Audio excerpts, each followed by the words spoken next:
મિત્રો આજે આપણે એક નવો વિડિયો જોઈએ અને એની અંદર શું છે એ આપણે જોઈએ. તો આપણું ટાઇટલ છે રોજિંદા જીવનમાં વિજ્ઞાન. એટલે વિજ્ઞાન તો આપણી આજુબાજુ અત્ર તત્ર સર્વત્ર વિજ્ઞાન છે ને છે. આપણે વિજ્ઞાનને બીજી રીતે કહીએ તો પર્યાવરણ પણ એક વિજ્ઞાન છે.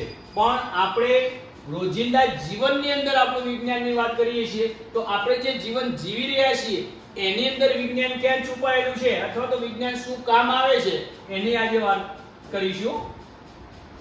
આપણે જોઈએ તો આની અંદર તમને જુદા જુદા ભાગો દેખાય છે એ વિજ્ઞાનના છે એટલે તમને વિજ્ઞાન વિશે સમજ પડી ગઈ હશે. પણ આ એક બરણી છે. આ કાચની બરણીની અંદર કંઈ ભરેલું છે. એ શું ભરેલું છે તમને ખબર જ હશે અને કદાચ હું તો એટલા સુધી માનું છું કે તમે ખાધેલું પણ હશે. વિચાર કરો એ શું છે. આ બીજી બરણી છે. હવે આ બે બરણીની અંદર તમારે ચેક કરવાનું છે, તર્ક દોડાવવાનો છે અને પછી મને કહેવાનું છે કે અથાણામાં તેલ કેરીના ટુકડાથી વધુ કેમ રાખવામાં આવે છે, અથવા તો અથાણાના બરણીની અંદર કેરીના ટુકડા કરતા ઉપર તેલ કેમ ભરવામાં આવે છે. ત્રીજી રીતે કહીએ તો અથાણાની બરણીની અંદર ભરેલું અથાણું તેલની અંદર ડૂબાડીને કેમ રાખવામાં આવે છે. આ ત્રણ વસ્તુનો જવાબ એક જ છે. કયો છે તમે તમારી દાદીને પૂછો, કારણ કે તમારી દાદી અથાણું બનાવતી હશે. નથી સમજ તો કઈ વાંધો નહીં, આપણે વિજ્ઞાનની ભાષામાં જ આપણે સમજીએ કે કેરીના કટકા અથવા તો કોઈ પણ અથાણું જો ખુલ્લું હવામાં મૂકી દેવામાં આવે તો એની અંદર કોઈ પણ પ્રકારની ફૂગ લાગી જાય છે. અને ફૂગ લાગવા માટે ઓછામાં ઓછું એક વાતાવરણ તો ભાગ ભજવે છે અને એ છે હવા, વાતાવરણ. હવે તમે જ્યારે કેરીના કટકાને તેલની અંદર ડૂબાડી દો એટલે એને હવા મળતી નથી. અને તેલનો એક ગુણ છે કે એ કોઈ પણ જાતના બેક્ટેરિયા કે એની અંદર મોટા થવા દેતું નથી, એટલે કે ફૂગને પોતાની અંદર દાખલ થવા દેતું નથી, એટલે ફૂગ લાગતી નથી. એટલે જે અથાણું તેલની અંદર ડૂબેલું હોય એ અથાણામાં ક્યારેય ફૂગ લાગતી નથી. બીજી વાત,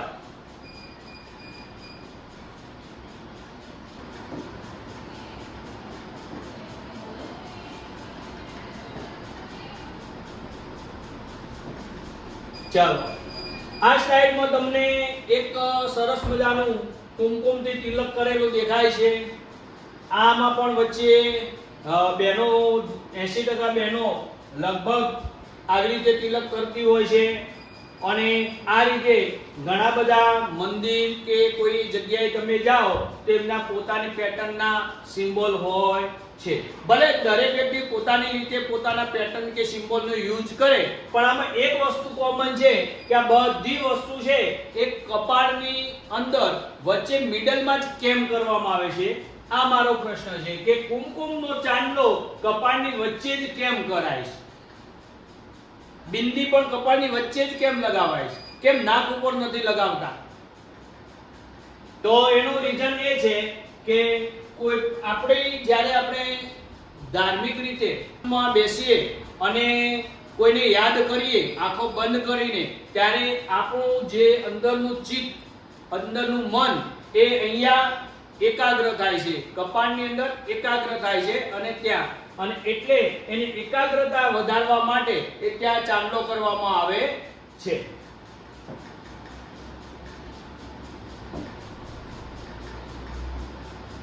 આ એક બેલ છે, આ બીજી ઘંટડીઓ છે. અને આ પ્રશ્ન છે કે મંદિરમાં કેમ ઘંટ વગાડવામાં આવે છે. તમે ગયા હશો તો બારણાની અંદર ઘૂસો ત્યારે મંદિરના પરિસરની અંદર પહેલો બેલ લટકતો હશે અને દરેક વ્યક્તિ જેવા અંદર એન્ટર થાય એટલે પહેલા બેલ ખખડાવે છે અને પછી જ અંદર એન્ટર થાય છે. અને પછી જે પણ દેવી દેવતા કે ઈષ્ટ દેવ હોય એને વંદન કે નમન કરતા હોય છે. તો આવું કેમ? તો એનું કારણ એ છે કે આ જે બેલ છે એ ધાતુનો બનેલો હોય છે અને એ ધાતુમાંથી એક સરસ મજાનો રણકાણ ઉત્પન્ન થાય છે.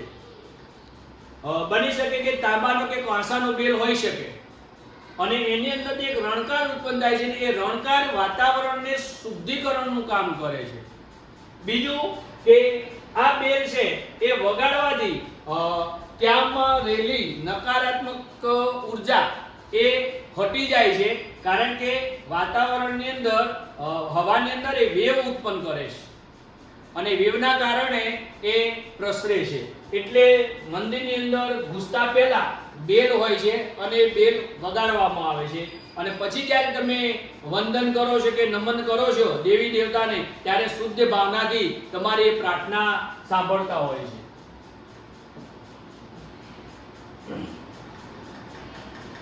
અહીંયા પગ છે અને પગના આંગળીઓ ઉપર જુદી જુદી પ્રકારની વીંટીઓ પહેરેલી છે. અહીંયા પણ તમે જુઓ અલગ અલગ છે. આવું કેમ? તો અને પગમાં ચાંદીને વીંટીને પહેરવાનું કારણ શું? એટલે મતલબ કે તમે ચાંદી વીંટી અને એ વીંટી બનાવીને કેમ પગમાં કે હાથમાં આંગળીમાં પહેરો છો, એનું કારણ શું? તો એનું કારણ બીજું કંઈ જ નથી, એક જ છે કે તમારા શરીરની અંદર કોઈ પણ પ્રકારનો રોગ હોય તો એ અહીંયા પહેરેલી હોય આંગળીમાં, તો એ એક જાતનું એક્ટિવ પ્રેશર કરે છે અને વિજ્ઞાને સાબિત કર્યું છે કે એક્ટિવ પ્રેશરથી રોગ મટે છે. એટલે દરેક વ્યક્તિ જુદી જુદી આંગળી પર જુદા જુદા પ્રકારની વીંટીઓ પહેરતા હોય છે.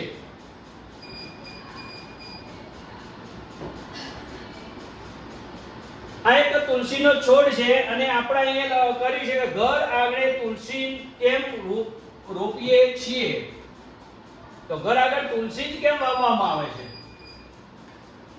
તો એનું કારણ એ છે કે તુલસી એક ઔષધીય છોડ છે, એટલે એક ઔષધ તરીકેનો ઉપયોગ આપણે કરી શકીએ છીએ. બીજું, તુલસીની અંદર થી દવાઓ બને છે, મતલબ કે તુલસીમાંથી જો દવાઓ બનતી હોય તો તુલસી પોતે પણ એક રોગ પ્રતિકારક છોડ હશે. અને ત્રીજું કે તુલસી એની ઉપર જીવાત કે લગભગ ઓછું લાગે છે, એટલે તમારા જ્યાં ઘર આગળ તુલસી હોય તો ત્યાંથી આવતો પવન છે એ તુલસીની સુગંધ લઈને ઘરની અંદર પ્રવેશે છે, જેથી કરીને ઘરની અંદર એક વાતાવરણ પણ સરસ પ્રફુલ્લિત રહે છે. આના કારણે ઘરની આગળ તુલસી વાવવામાં આવે છે.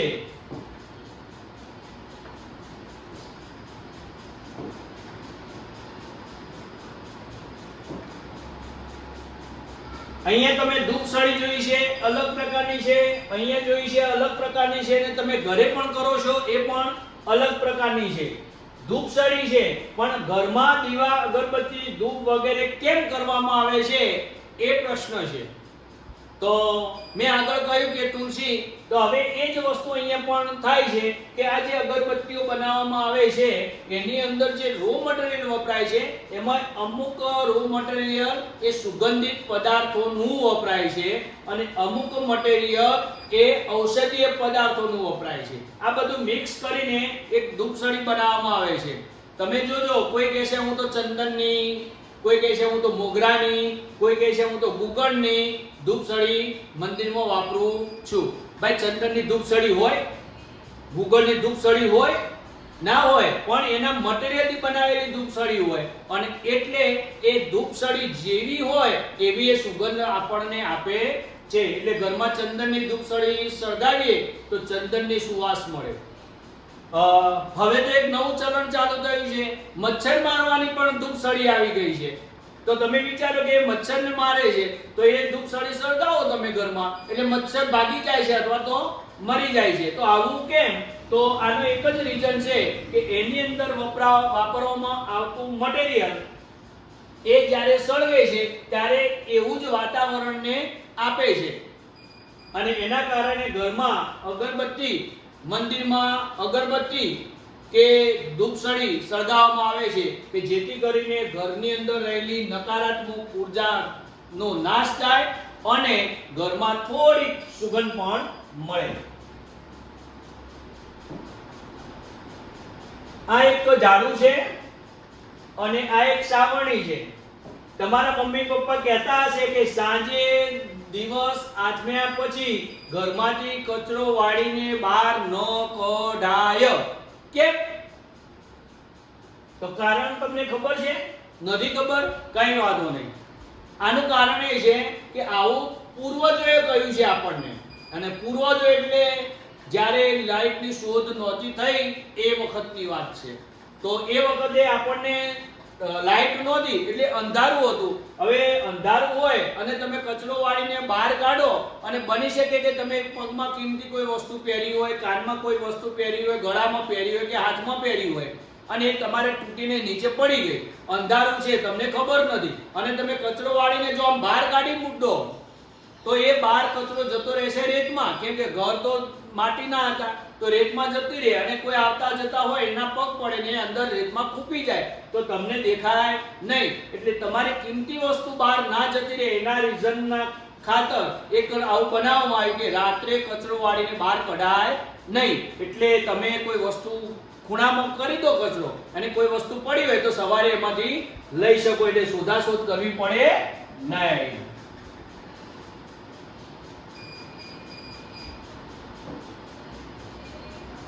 આ નારિયેળ છે અને આ સુખડી છે. આ નારિયેળ ને સુખડીનો શું સંબંધ છે એ જુઓ. પ્રસાદીમાં મોટા ભાગે શ્રીફળ અને સુખડીની જ મીઠાઈ કેમ વેચવામાં આવે છે? તમે કોઈ પણ મંદિરમાં જશો તો કોઈ પણ ફળ ચડાવવાનું થાય એમાં સૌથી પહેલું કોઈ ફળ ચડાવતા હોઈએ આપણે તો એ નારિયેળ જ છે. એને નામ આપ્યું શ્રીફળ. ફળમાં પાછું શ્રીફળ એટલે એને શ્રીફળ કહીએ છીએ આપણે. તો એ કેમ? અને બીજું કે સુખડીનો પ્રસાદ કેમ? કેમ બીજો પ્રસાદ નહીં? તો સુખડીનો પ્રસાદ ને આનામાં શું કારણ છે હું તમને સમજાવું. તો શ્રીફળ એટલા માટે કે શ્રીફળ એક તો પોતે પૌષ્ટિક છે. બીજું તમે જોયું હોય તો કે જે માણસ દવાખાનામાં દાખલ કરીએ અને ટાંકા લીધેલા હોય ને તો ડોક્ટર એને એમ કહે છે કે તમે શ્રીફળનું પાણી પાજો.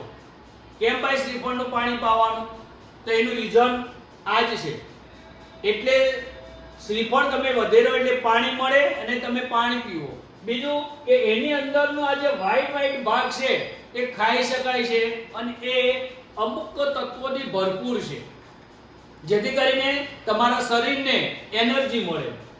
તમે નારિયેળનું તેલ સાંભળ્યું હશે નામ, એ આમાંથી જ નીકળે છે. એ પણ તેલ અત્યારે ખાવામાં ઉપયોગી છે. એટલે બીજી વસ્તુ છે કે એની સાથે સુખડી. સુખડી કેમ? તો સુખડી લગભગ બધા ઘીમાં જ બનાવતા હોય છે અને ઘી એ ચરબીયુક્ત પદાર્થ છે અને ચરબીયુક્ત પદાર્થ શરીરની અંદર જતા જેટલી જરૂર છે એટલી તો એ એનર્જી આપે છે પણ જરૂર નથી એ શરીરની અંદર જમા થાય છે અને જ્યારે તમારી શક્તિ ખૂટે છે ત્યારે એ પદાર્થ એ ચરબી પીગળી જાય છે અને એ શક્તિનું રૂપ ધારણ કરી અને તમારા અવયવોને એ શક્તિ પૂરી પાડે છે. એટલે ઘીની અંદર બનેલી સુખડી જ પ્રસાદ તરીકે આપવામાં આવે છે અને એમાં લોટ વપરાય છે. એ લોટ ઘઉંનો હોય છે. એટલે ઘઉંનો લોટ એટલા માટે કે ઘઉંની અંદર જે ઘઉં છે એની અંદર રેસા હોય છે અને રેસા શરીરમાં પચવામાં હલકા હોય છે. એટલે કે આખા શરીરને સરસ મજાનું ક્લિયરિંગ કરવાનું, ફિલ્ટર કરવાનું કામ કરે છે. એટલે આ બંનેનું મહત્વ રહેલું છે.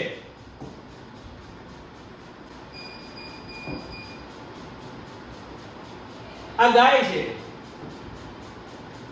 આપણે ગાયની જ પૂજા કેમ કરીએ છીએ? તમે જોયું હશે તો ધાર્મિક પૂજન વિધિમાં જ્યારે પણ કોઈ પણ વસ્તુ સારો પ્રસંગ હોય ત્યારે પણ ગાયની પૂજા થાય છે.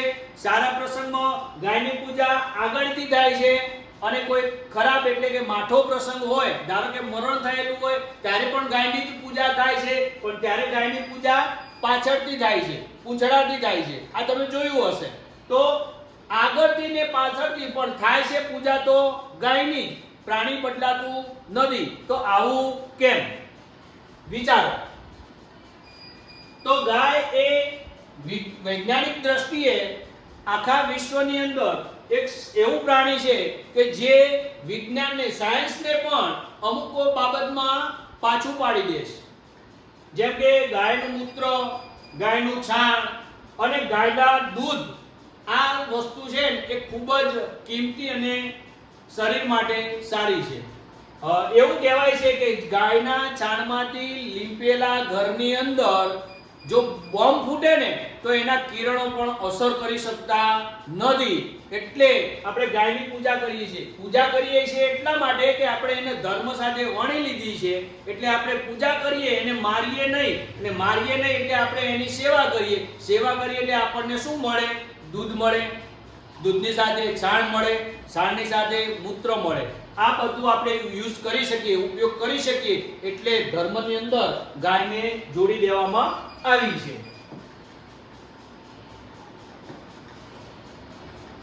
આ એક દીવો છે અને સવાર સાંજ ઘરમાં દીવો કેમ કરવામાં આવે છે? અથવા તો એક બીજી રીતે કહું કે સવાર સાંજ પૂજા સ્થળની અંદર દીવો કરવામાં આવે છે. આવું કેમ? જો કે હવે તો લોકો દીવાની જગ્યાએ LED લાઈટ પણ ગોઠવે છે, પણ એ અત્યારે ગોઠવે છે. આપણે આ ભૂતકાળની વાત કરીએ તો કેમ? તો એટલા માટે કે પહેલાના જમાનાની અંદર લાઈટ નહોતી, ત્યારે સવારે અંધારું હતું અને સાંજે પણ અંધારું હતું. કારણ કે રાત્રે તો આપણે સૂઈ ગયા એટલે અજવાળાની જરૂર નથી, પણ આપણે આ બે સમયે અજવાળાની જરૂર હતી. એટલે આપણે શું કર્યું કે બે કામ થાય. એટલા માટે આપણે પૂજા સ્થળની અંદર ઘીનો દીવો કર્યો. એટલે એક તો પ્રકાશ મળે અને બીજું મેં આગળ તમને કહ્યું ને પેલી અગરબત્તીમાં એમ કે જે વસ્તુ બળે એની એ સુગંધ પ્રસરાવે. એટલે શુદ્ધ ગાયના ઘીનો દીવો કર્યો હોય એટલે મેં આગળ ગાયની વાત કરી ને, હા, તો એટલે એ ઘીમાંથી જ્યારે પ્રકાશ બહાર નીકળે છે એ આખા વાતાવરણને શુદ્ધિકરણ કરે છે. એટલે કે વાતાવરણની અંદર ઝીણા ઝીણા નાના નાના જે રોગના બેક્ટેરિયાઓ છે એને મારી નાખે છે. એટલે તમને રોગ થાય નહીં. એટલે આ 2 in 1, બે કે બેથી વધારે કામમાં આવતું હોવાના કારણે સાયન્સ સાથે વર્ણવી લઈને પૂર્વજોએ સવાર સાંજ મંદિર કે પૂજા સ્થાનમાં ઘીના દીવાને મહત્વ આપ્યું છે.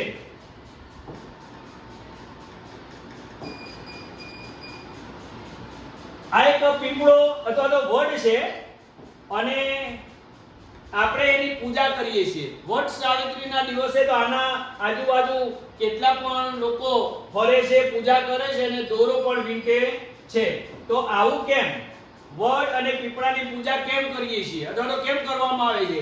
તો એક જ વસ્તુ છે કે વડ એક એવી વસ્તુ છે કે જે અહીંયા ઊભું હોય અને એના બે બાજુ આમ ધારો કે ડાળા પ્રસરે તો એ ડાળમાંથી પણ એ પોતાની વડવાઈ નીચે ઉતારે છે અને એને ફરીથી જમીનની અંદર મૂકી અંદર જવા દે અને ત્યાં ફરીથી પાછું એક ઝાડનું સ્વરૂપ ધારણ કરે છે.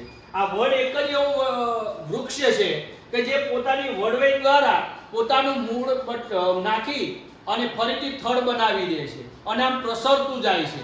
બીજી વાત, વડ એ ખૂબ જ છાંયડો આપે છે કારણ કે એના પાન ખૂબ જ મોટા છે, ખૂબ જ છાંયડો આપે છે. એટલે પણ છાંયડાના ઉપયોગ માટે પણ વડ ઉપયોગી છે. અને સૌથી મહત્વનું કે આવડો મોટો વડ હોવા છતાં એની ઉપર ટેટા નાના જ હોય છે. હવે આ મહત્વનું છે કે ટેટા કેમ નાના હોય છે, એનું ફળ કેમ નાનું હોય છે. હવે વિચારો તમે કે વેલાને આવડું મોટું ફળ હોય, ધારો કે તરબૂચ આવડું મોટું હોય પણ વેલો છે, તો તમને એમ થશે કે આને તો એથી મોટું હોવું જોઈએ ફળ. હવે એથી મોટું છે, સમજો કે તમે અહીંયા નીચે ઊંઘ્યા છો, કલ્પના કરો, અને આવડું મોટું તરબૂચ જેવું આને ફળ થાય છે અને સમજો કે એ તૂટીને પડ્યું તો તમારી શું હાલત થાય? સમજાય છે ને?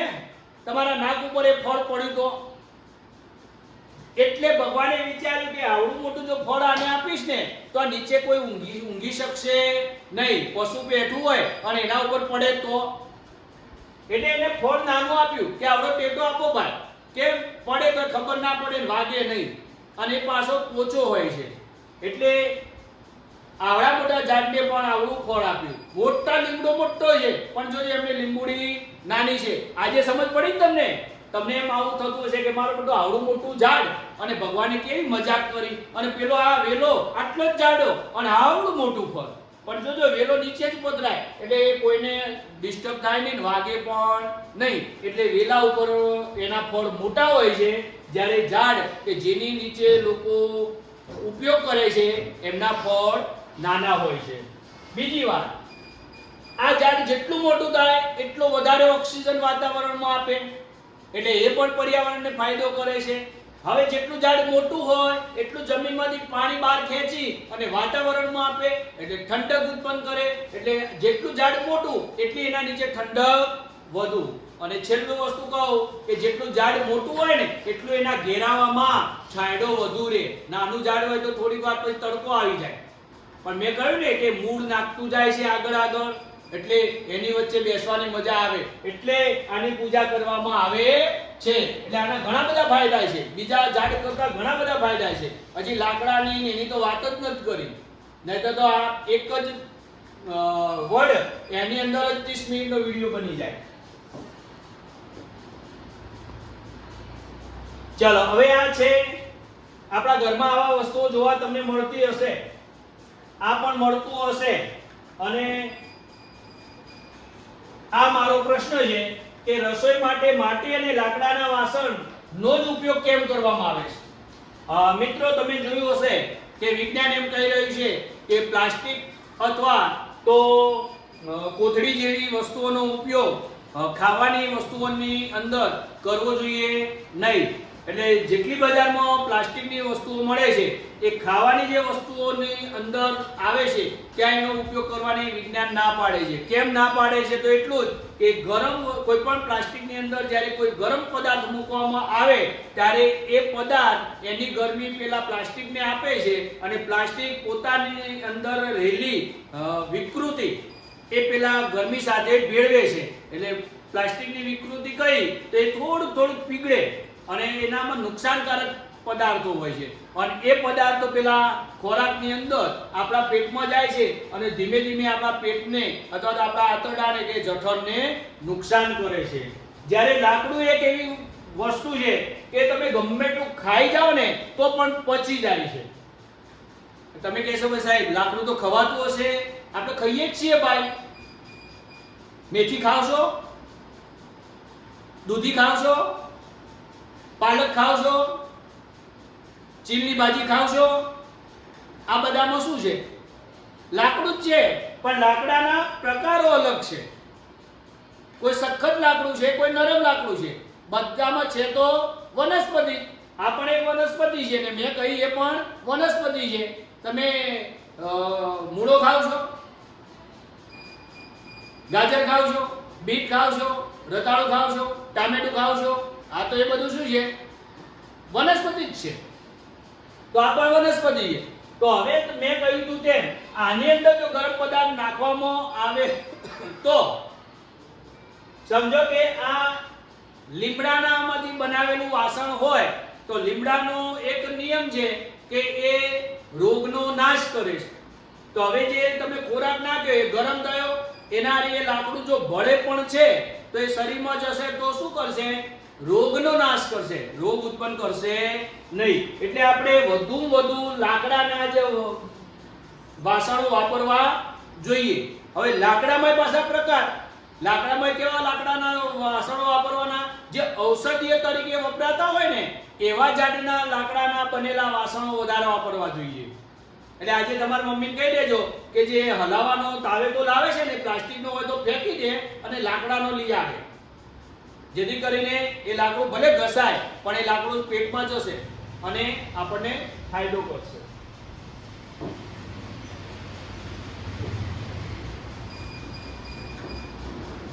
ચાલો હવે તમે આટલો વિડિયો સાંભળ્યો છે તો મારી છેલ્લી એક તો ઈચ્છા છે અને તમે પૂરી કરશો જ. આ વિડિયાને લાઈક કરી દેજો, આ વિડિયાને તમે શેર કરજો. ઘણા મિત્રો શેર કરે છે અને શેર કરે છે એટલે મને મારા વિડિયો દેખાય છે, બીજા લોકો જુએ છે અને એની મને ખબર પડે છે.